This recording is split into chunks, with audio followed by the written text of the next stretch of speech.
salam sejahtera bagi kita semua. Yang saya hormati Bapak Ibu dosen penguji ujian kinerja. Perkenalkan, nama saya Nisrian Aninpan. Saya adalah guru agama Katolik di SD Negeri 002 Mamasa, Kabupaten Mamasa, Provinsi Sulawesi Barat. Saya merupakan mahasiswa PPG Batch 3 Kementerian Agama Republik Indonesia pada LPTK Santo Yakobus Merauke dengan NIM 25869051454. Hari ini 9 Oktober 2025, saya akan melakukan praktek pembelajaran pada kelas 5 dengan tema Raja Salomo yang bijaksana. Berikut video pembelajaran saya. Mohon masukan dan sarannya agar ke depan pembelajaran saya bisa menjadi lebih baik lagi. Terima kasih, Tuhan Yesus memberkati. 1. Berdiri. 2. Bersalam kepada Ibu Guru. Selamat siang, Bu Guru. Oke, selamat siang. Silakan duduk. Baik, anak-anak yang terkasih, masih semangat? Masih. Bagaimana kabarnya hari ini? Luar biasa. Oke, puji Tuhan ya, karena penyertaan Tuhan, kita boleh kembali berkumpul di sini untuk memulai pembelajaran kita. Nah, anak-anak yang terkasih, hari ini kita akan belajar tentang raja yang bijaksana. Kira-kira siapa yang tahu? Siapakah raja bijaksana itu? Oke, Catherine. Salomo. Betul. Raja bijaksana yang akan kita pelajari hari ini yakni Raja Salomo. Tapi sebelum kita memulai pembelajaran, mari kita awali kegiatan kita dengan berdoa. Siapa kira-kira yang mau memimpin kita dalam doa? Oke, Kira. Silakan Kira maju ke depan. Pimpin kita dalam doa.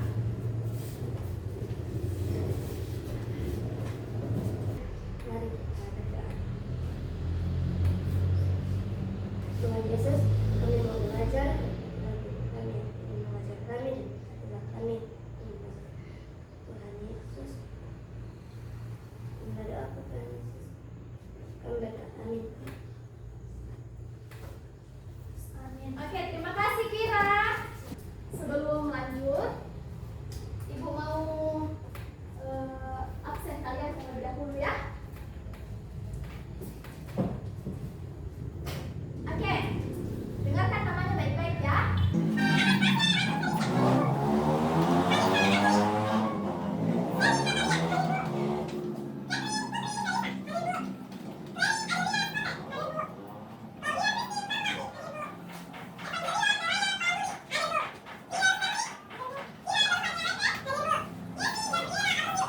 Oke, luar biasa ya, hari ini kita bisa hadir semua.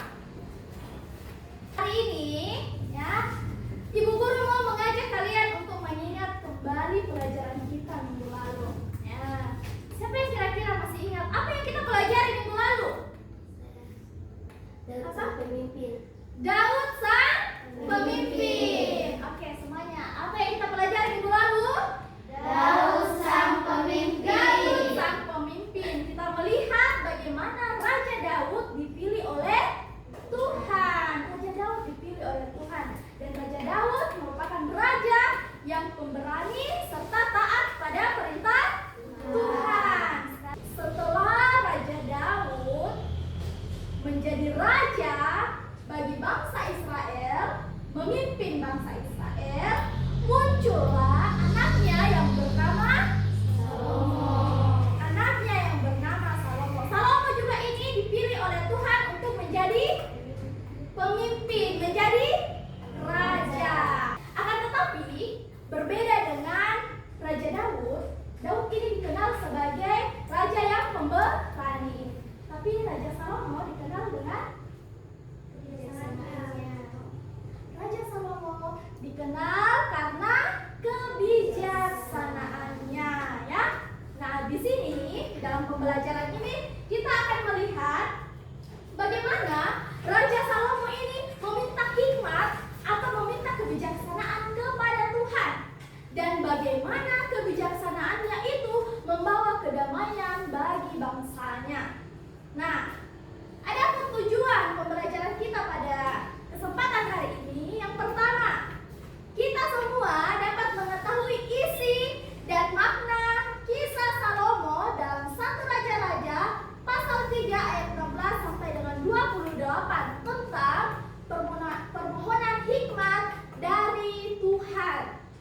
akan melihat bagaimana Raja Salomo ini meminta hikmat kepada Tuhan ya.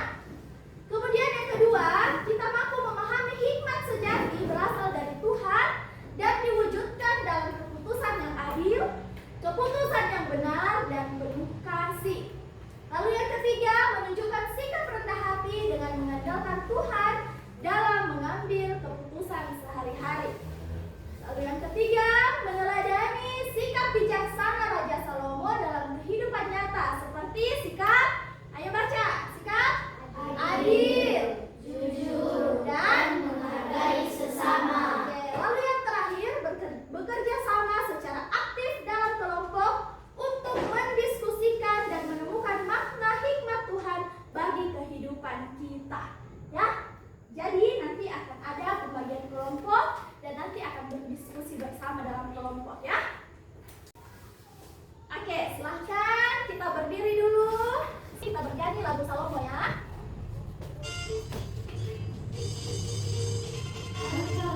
Salomo bijaksana, dari amat sempurna, kemuliamu, betapa kuasamu, Tuhanku, mencintamu. Dengan banyak yang ingin kami minta, bermasalah yang kebutuhan kami, tetapi ya Tuhan, yang paling utama bagi kami, bijaksana. Oke, silahkan duduk. Nah, lanjut, Ibu Guru ada pertanyaan. Jadi yang pertama, Ibu Guru mau bertanya dulu. Jika kalian diperhadapkan pada situasi harus memilih antara yang pertama membantu teman atau mengerjakan tugas, manakah yang akan kalian pilih? Ayo, siapa yang bisa jawab? Oke, membantu teman terlebih dahulu, kemudian mengerjakan tugas. Apakah itu pilihan yang bijaksana? Apakah itu pilihan yang bijaksana? Bijaksana ya. Kenapa? Karena Catherine sudah menunjukkan empatinya dan juga tanggung jawabnya. Dia mau membantu teman ya. Dia menunjukkan kasihnya untuk membantu teman. Lalu dia juga tidak lupa akan tugas dan tanggung jawabnya untuk mengerjakan tugas. Lalu yang kedua, kalau dua temanmu bertengkar, apa yang akan kamu lakukan? Saya Ya. mereka dan guru yang menyelesaikan masalahnya tanpa berkata-kata. Oke, jadi melerai teman kita yang bertengkar, lalu ditenangkan, kemudian menyuruh mereka untuk menyelesaikan masalahnya dengan baik, berdiskusi dengan baik, tanpa harus ada kekerasan tadi ya, katanya Yesi. Lalu yang ketiga, menurut kalian, apakah orang bijaksana itu sama dengan orang pintar? Apakah orang pintar sama dengan orang bijaksana? Nah, ada yang tahu? Oke, Claudia. Tidak sama. Tidak sama ya?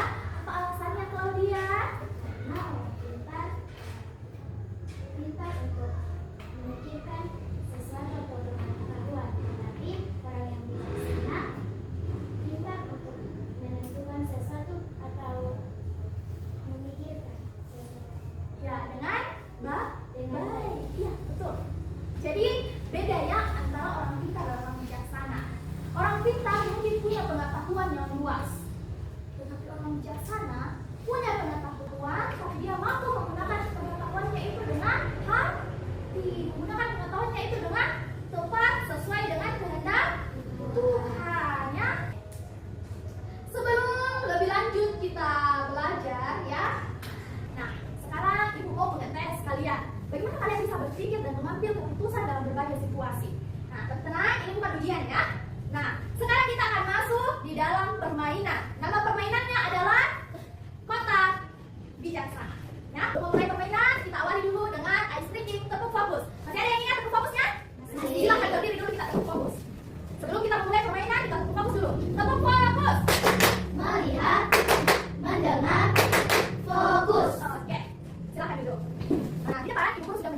tiga kotak berwarna pink, kuning, dan biru. Pink adalah kotak yang tidak bijaksana, sudah ada keterangannya. Lalu kuning adalah kotak yang kurang bijaksana. Lalu biru adalah kotak bijaksana. Nah, sekarang ibu guru sudah menyediakan di dalam box ini 10 pernyataan. Nah, masing-masing dari kalian akan mengambil satu pernyataan, lalu dibacakan dengan keras apa bunyi pernyataan tersebut. Kemudian kalian harus memilih apakah pernyataan itu tidak bijaksana, kurang bijaksana, atau bijaksana. Sampai di sini, ada yang mau bertanya? Ibu guru mulai dulu dari Yesi. Silakan Yesi, maju ke depan. Bacakan. Aku membiarkan teman menyalin tugasku karena kasihan karena dia belum selesai. Aku membiarkan teman menyalin tugasku karena aku kasihan karena dia belum selesai. Menurut Yesi, itu bijaksana, tidak bijaksana, kurang bijaksana. Menurutku itu kurang. Menurutku tidak bijaksana. Tidak bijaksana. Karena dia membiarkan temannya untuk menyalin tugasnya. Oke, anak-anak yang terkasih, pernyataan itu tidak bijaksana. Menolong orang, menolong teman itu harus dengan cara yang benar. Menolong teman itu dengan cara yang tepat. Ya, jadi kalau misalnya kalian menolong temanmu untuk membiarkan teman bermalas-malasan, itu merupakan tindakan yang tidak bijaksana. Oke, sekarang kita taruh itu di kotak tidak bijaksana. Nah, selanjutnya, Nara.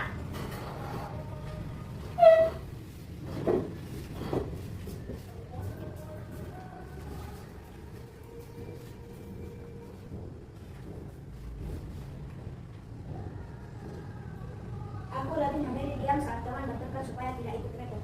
Aku lebih memilih diam saat teman bertengkar supaya tidak ikut repot. Nara, itu pilihan bijaksana, kurang bijaksana atau tidak bijaksana? Kurang bijaksana. Oke, kurang bijaksana. Kenapa kurang bijaksana di situ, Nara? Karena aman tapi tidak membawa damai. Damai. Oke. Jadi pilihannya Nara di kotak kurang bijaksana itu betul ya? Tepat. Silakan duduk Nara. Ya. Anak-anak yang terkasih, tadi kita sudah memasuki permainan kotak bijaksana ya.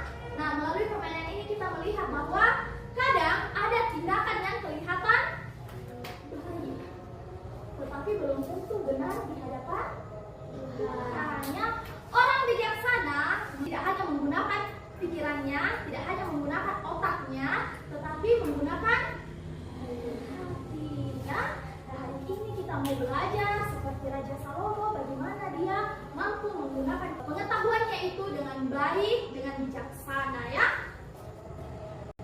Sekarang kita akan masuk dalam video pembelajaran. Kita akan menonton satu video pembelajarannya. Silakan fokus, kita lihat videonya baik-baik ya.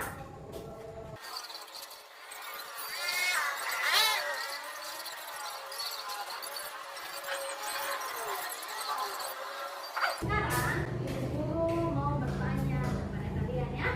Nanti angkat tangan yang mau menjawab ya. Pertanyaan pertama, siapakah nama raja yang menjadi tokoh utama dalam video tadi? Oke, kira.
membuat keputusan yang tepat.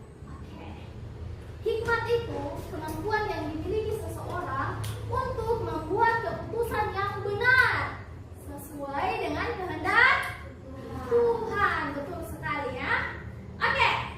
Sekarang kita akan melihat dan membaca kitab suci. Silakan buka kitab sucinya. Siapa yang bawa kitab suci? Oke, silakan buka kitab sucinya. Nah, kita baca bersama-sama. 1 Raja-Raja pasal 3 ayat 16 sampai dengan 28.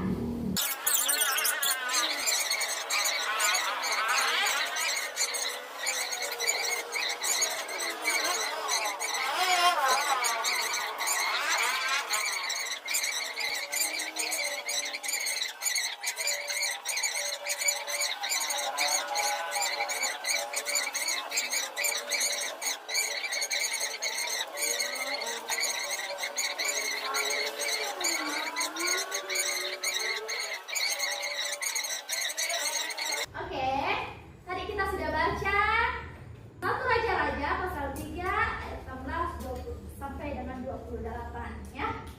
Kita melihat bagaimana kebijaksanaannya Salomo diuji. Nah, karena ada 2 orang perempuan datang menghadap dia ya. Nah, 2 orang perempuan ini tinggal dalam satu rumah. Kemudian dua-duanya memiliki bayi.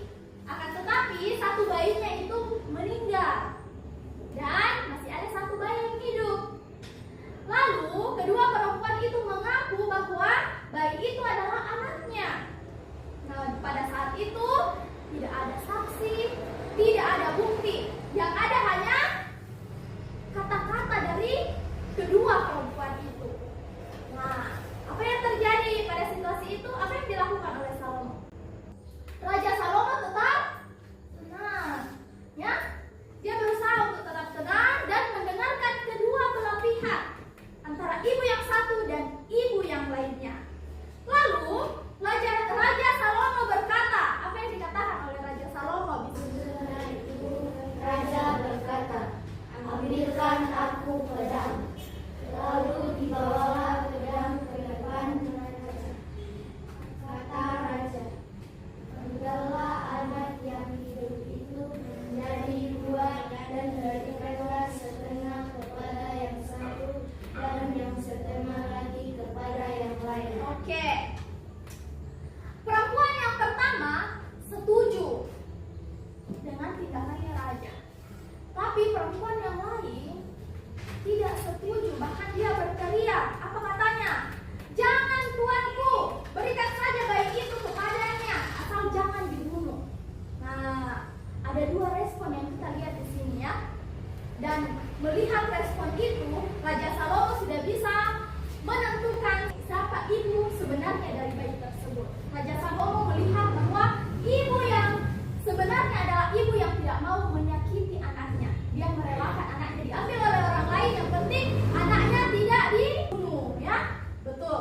Video yang kita nonton dan kitab suci yang kita baca, makna dan nilai pelajaran yang kita dapat petik boleh ditulis ya.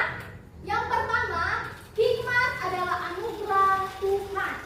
Hikmat adalah anugerah Tuhan. Jadi hikmat bukan sekedar kepintaran atau kecerdasan semata, tetapi hikmat adalah kemampuan untuk mengambil keputusan yang benar menurut dengan kehendak Tuhan. Menurut kehendak Tuhan, keputusan yang benar menurut kehendak Tuhan. Lalu yang kedua, Raja Salomo menjadi teladan pemimpin yang adil.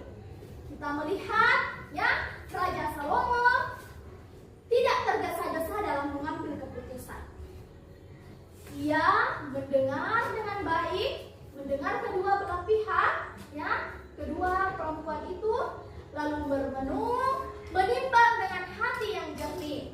Nah, kita juga bisa belajar dari pribadi Salomo ya. Ini dapat menjadi contoh bagi kita semua agar kita bisa menjadi pemimpin yang baik pula, ya. Bisa mengambil keputusan yang baik sesuai dengan kehendak Tuhan. Lalu yang terakhir, kita belajar dari Salomo juga bahwa kita dipanggil untuk menjadi pribadi yang bijaksana dengan cara senantiasa meminta kebijaksanaan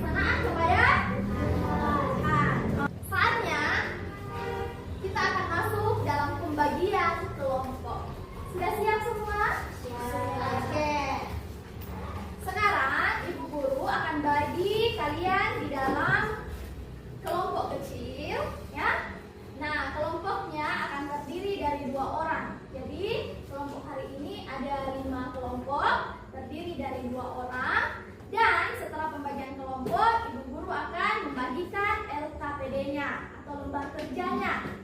Lalu kemudian kalian jawab pertanyaannya di belakang sini ya.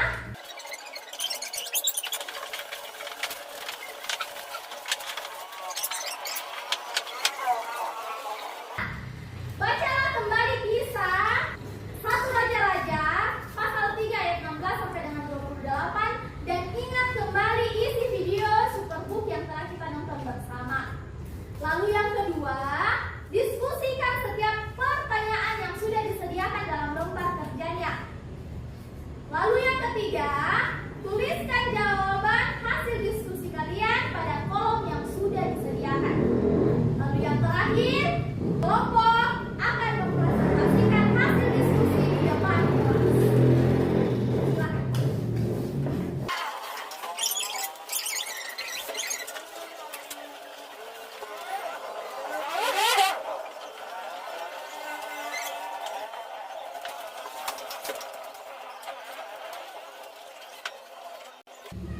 Oke, sudah semua? Sudah. Oke, kita mulai dari kelompok paling belakang ya. Kelompok 5. Silakan kelompok 5 maju ke depan. Kita duduk yang tenang. Kita dengarkan baik-baik presentasi dari kelompok 5 ya.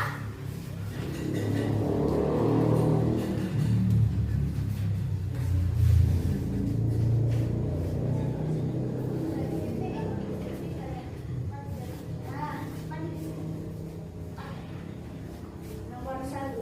Mengapa Raja Salomo meminta hikmat kepada Tuhan dan bukan hal lain seperti kekayaan atau kekuasaan? Karena Raja Salomo menyadari bahwa hikmat adalah kunci menjalankan tugasnya sebagai seorang raja dengan tepat dan baik. Nomor 2. Apa bukti kebijaksanaan Salomo dalam kisah 2 perempuan dan bayi itu? Salomo mengamati respon kedua wanita tersebut dan mengandalkan naluri ribuan dari seorang ibu yang berbakti. Nomor 3. Menurut kelompokmu, apa arti hikmat dalam kehidupan sehari-hari?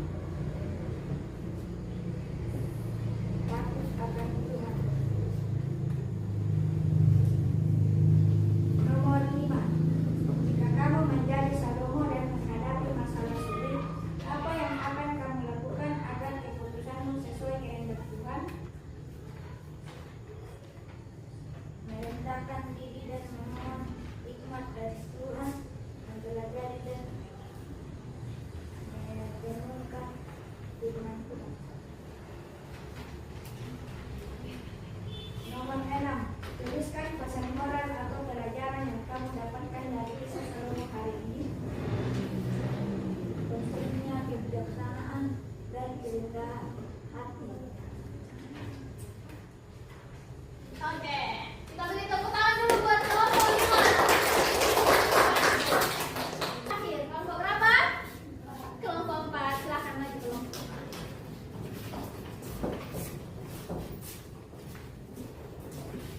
Kelompok 4, maju ke sini. Sini lagi, sini lagi. Ke sini lagi. Ya. Nomor 1, kenapa Raja Salomo memberikan hikmat kepada Tuhan dan bukan hal lain seperti kekayaan atau kekuasaan?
rakyatnya. Oke. Nah, anak-anak yang terkasih, terakhir adalah refleksi kita terkait pembelajaran hari ini. Nah, refleksi kita hari ini, kita semua diajak untuk merenungkan bahwa hikmat sejati bukan sekedar berasal dari bukan sekedar berasal dari otak, ya, melainkan kemampuan untuk melihat dan bertindak sesuai dengan kehendak Tuhan. Seperti yang kita pelajari hari ini, Raja Salomo yang dengan rendah hati senantiasa memohon hikmat, memohon kebijaksanaan kepada Tuhan. Kita pun juga diajak untuk selalu melibatkan Tuhan dalam setiap keputusan yang ada dalam kehidupannya kita, ya, agar apapun yang kita lakukan didasari oleh kasih, didasari oleh keadilan, dan didasari oleh kebenaran. Ya, paham sampai di sini? Oke. Nah, hari ini Ibu melihat dalam pembelajaran kita, kalian sudah mengikuti pembelajaran dengan sangat baik, dengan sangat semangat dan fokus. Dan Ibu juga melihat bahwa kalian mampu bekerja sama dengan baik dalam kelompoknya masing-masing, ya. Dan terakhir, semoga kalian tetap semangat